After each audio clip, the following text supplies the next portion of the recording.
안녕하세요. 복음을 읽어주는 남자입니다. 지난 시간에는 성령이 우리에게 임하실 때 일어나는 일들에 대한 묵상을 나누었습니다. 오늘은 우리가 결코 놓으면 안 되는, 견고히 잡아야 될 아주 중요한 것에 대해 나누려 합니다. 말씀을 통해 큰 은혜를 누리시길 소원합니다. 그럼 시작하겠습니다. 제목: 견고히 잡으면.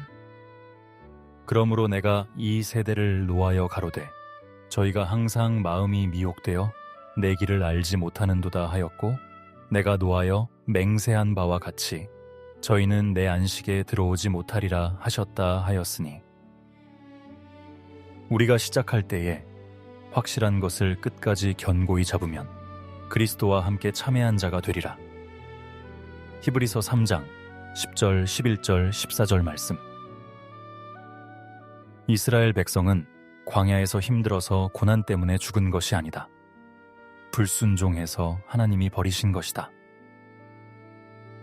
일하지 않아도 만나가 하늘에서 내려오고 옷과 신발도 닳게 하지 않으셨는데, 이들의 문제는 도대체 무엇이었을까?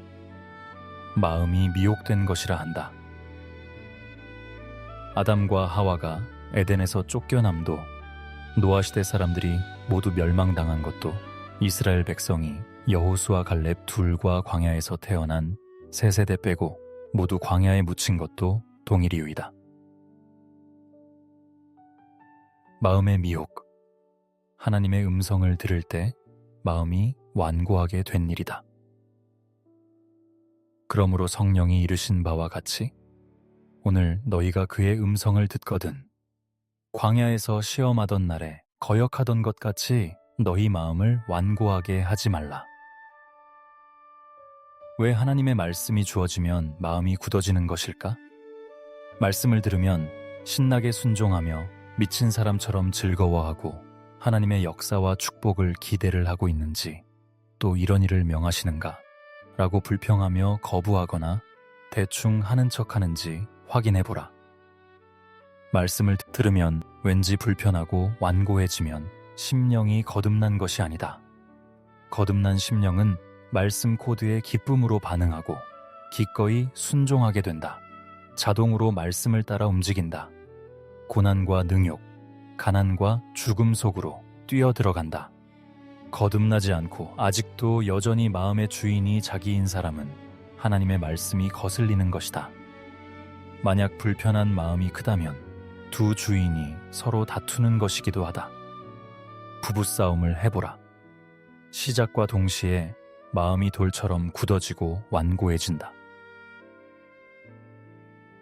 이것이 마음의 미혹이다. 에라가 나는 것이다. 고장난 마음이 작동을 제대로 하지 않는 것이다. 선악과를 따먹기 전까지는 마음이 말씀의 코드대로 작동을 하였었다. 선악을 아는 지식, 자신이 경험한 과거 지식이 주인 노릇을 하면서부터는 자기 생각이 왕 노릇을 한다. 이성과 합리성이 주인 노릇을 하고 늘 어설픈 계산을 우선한다. 하나님 말씀의 순종함이 사랑이고 기쁨인 것을 망각하는 것이다. 모든 존재하는 것들의 존재 코드가 능력의 말씀인 것을 잊어버린 것이다. 정확하게는 안 하는 것이 아니라 못하게 된 것이다. 주의 음성을 듣는 능력이 없고 주의 말씀에 순종할 능력이 없는 것이다. 무능력이다.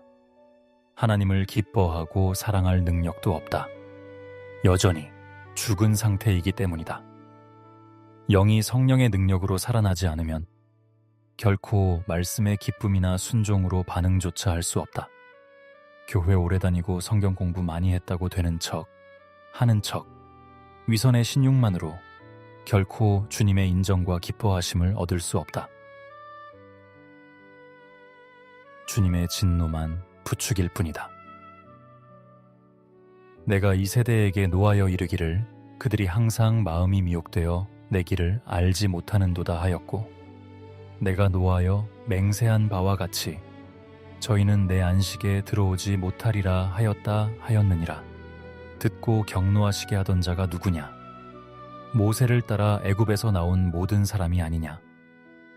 히브리서 3장 10절, 11절, 18절 말씀. 회개해야 한다. 미혹과 완고함을 버리고 말씀을 견고히 붙잡고 피 흘리기까지 싸워야 한다. 형제들아, 너희는 삼가 혹 너희 중에 누가 믿지 아니하는 악한 마음을 품고 살아계신 하나님에게서 떨어질까 조심할 것이요. 오직 오늘이라 일컫는 동안에 매일 피차 권면하여 너희 중에 누구든지 죄의 유혹으로 완고하게 되지 않도록 하라. 히브리서 3장 12절 13절 말씀. 에라가 난 미혹된 마음은 믿지 않는 마음이다. 주의 음성을 기뻐하지 않는 완고한 마음이다. 결코 구원을 받지 못한다.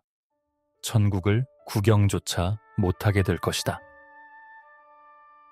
끝까지 견고히 잡는다는 것은 하나님이 선물로 주신 믿음과 말씀을 최고 가치의 보물처럼 지켜야 한다는 것이다. 돈 앞에서도 죽음 앞에서도 포기하지 말아야 할 것이 무엇인가? 바로 대속의 십자가 은혜와 주님이 첫 열매 되신 부활의 소망이다. 주님과 함께 거할 천국과 신부의 거룩함이다. 시작은 그럴듯했는데 처음 사랑을 잃어버려 망하는 자가 아니라 모든 것을 배설물처럼 버려도 주님의 십자가 사랑을 목숨처럼 간수하여 구원의 영광을 누리길 간절히 열망한다. 기도하겠습니다.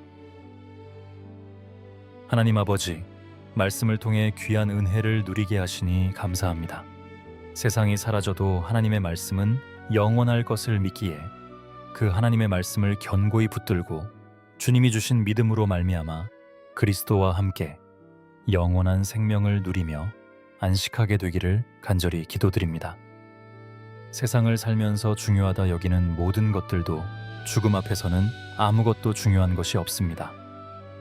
죽음을 뛰어넘는 죽음과 생명을 주관하시는 하나님의 말씀을 온전히 붙들고 순종의 인생을 살다가 모든 것 위에 있는 모든 한계를 초월한 하나님이 우리를 위해 예비하신 영원한 것을 누리기를 소원합니다. 이 모든 것을 가능케 하시는 예수 그리스도의 보혈을 찬양하며 성령 하나님의 도우심을 기대합니다. 진리요, 생명이요, 길이신 예수님의 이름으로 기도합니다. 아멘.